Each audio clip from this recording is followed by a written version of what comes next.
খুব সহজে বাসায় কিভাবে জালি কাবাব তৈরি করবেন সেটা আজকের ভিডিওতে আমি আপনাদের সঙ্গে শেয়ার করব। আসসালামু আলাইকুম, সবাই নিশ্চয়ই ভালো আছেন। আলহামদুলিল্লাহ আমরা সবাই ভালো আছি। ইফতারির পর ঠান্ডা কিছু খেতে ইচ্ছে করে। আমি এখানে বাদাম ক্ষীর মিক্স ছিল 1 প্যাকেট, সেটা 1 কেজি পরিমাণ দুধের সঙ্গে রান্না করে ফ্রিজে রেখে দিয়েছি ঠান্ডা হতে। আর এইখানে আমি চিকেন কিমা নিলাম। চিকেন কিমাটা আমি ব্লেন্ডারে করেছি। আর এরপরে এখানে 250 গ্রামের মতো পেঁয়াজ কুচি দিয়েছি, কাঁচা পেঁয়াজটা খুবই ছোট ছোট করে কেটে নিয়েছি। আর এরপরে পেঁয়াজ বেরেস্তা করে রেখেছিলাম আগে থেকে বেশি করে, সেখান থেকে আমি 1 মুঠ প্রথমে নিয়েছি। আর এখানে আমি 1 চা চামচ আদা বাটা, 1 চা চামচ রসুন বাটা উঁচু করে সেটা দিয়ে দিলাম।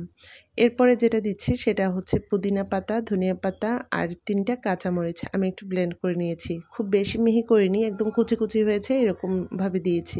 তারপরে এখানে আমি রাঁধুনির কাবাব মশলা ছিল, সেইখান থেকে আমি 1 চা চামচ কাবাব মশলা দিয়ে দিলাম। কাবাব মশলাটা দিলে এটার ফ্লেভারটা খুব ভালো আসে।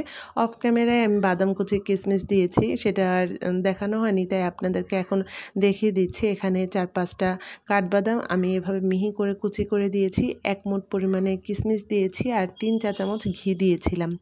ঘিটা দিলে আমার কাছে ভালো লাগে, এটার ঘ্রাণটা খুব সুন্দর আসে। পরিমাণ মতো আর কি স্বাদ অনুযায়ী লবণ দিলাম। 1 চা চামচ গোলমরিচ দিয়েছি, পরে আবার 1/2 চা চামচ দিয়েছি, কারণ এখানে আমি সেই ধনিয়া পাতার সঙ্গে 3টা কাঁচামরিচ দিয়েছি। খুব বেশি ঝাল হবে না, কারণ এখানে কিমার পরিমাণ কিন্তু অনেক। তো সব কিছু তো দেওয়া হয়েছে, এখন আমি টমেটো সস দিয়ে দিলাম। টমেটো সসটা দিলে কিন্তু ভালো লাগে কাবাবটা। আর এখানে আমি 2 পিস পাউরুটি আমি ব্লেন্ড করে দিয়েছি আর 1টা ডিম দিয়ে দিলাম।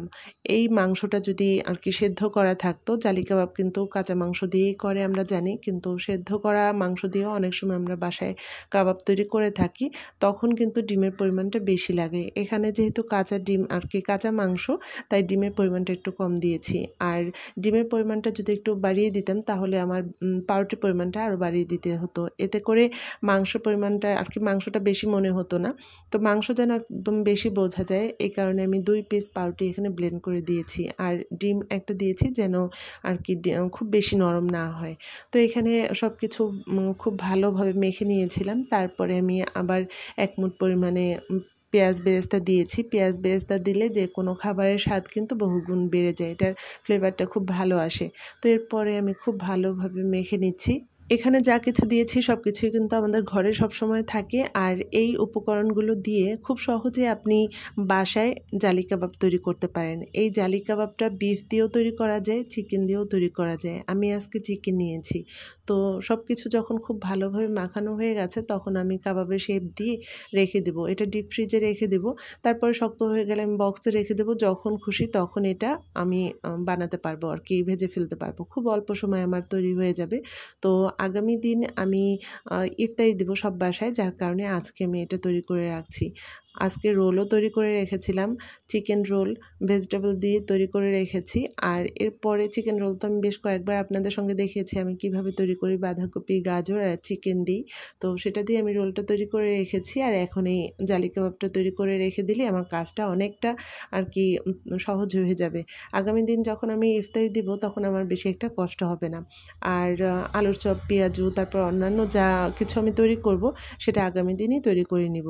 তো সন্ধ্যার পরে আমি ইফতারির পরে ছিল এটা, সেই যে বাদাম ক্ষীরটা তৈরি করেছিলাম এটা ফ্রিজ থেকে নামিয়েছি।